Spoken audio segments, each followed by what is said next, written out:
everybody, today I'd like to share with you the law of comparative advantages, international trade. So the other day my auntie took me to have a haircut.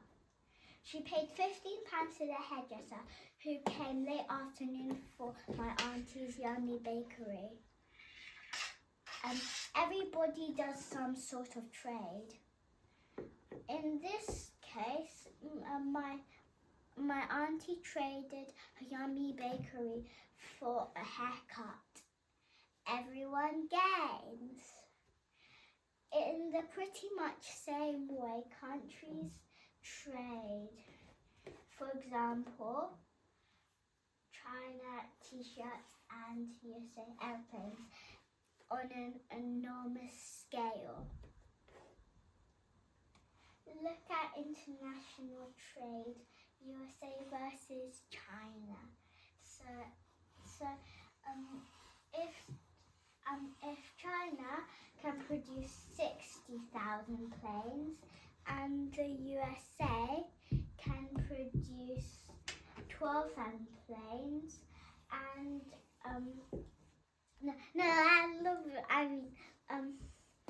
China can produce 6,000 planes and China can produce 30,000 t-shirts, while the USA can produce 12 planes and 36 t-shirts. So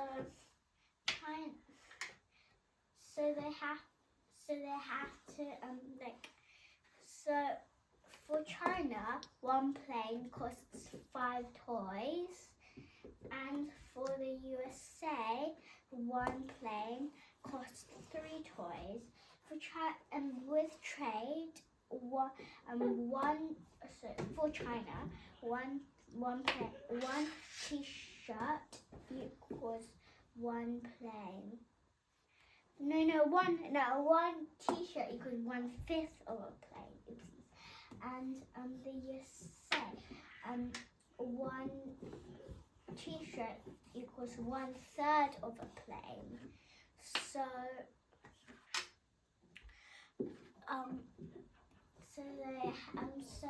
they have to find one that suits both of them. For example, if one plane costs 10, China should specialize in making t-shirts, and the USA should focus on producing planes. But if one plane equals 10 toys, USA would be really happy at that. They would take it at once because that would be because that would be more and they would gain. But then for China wouldn't agree because it was just better off if they could just do their own, because that only costs 5 toys. So then they have to. So it has to be like the USA. It has to be in between, so for the USA it has to be greater than 3. That will benefit the USA. For China it has to be less than 5. So between 3 and 5, which is 4. So then one plane costs 4 toys is a suitable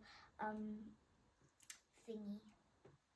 And by the way, if it's just like this, it's because it says in fact, don't hit. Conclusion. Trading is part of everyday life and it can create wealth, adding value and saving costs. So you have to find and focus on your comparative advantages, and this applies to individuals but also countries. I hope you enjoyed learning about comparative advantages, international trade. Bye-bye.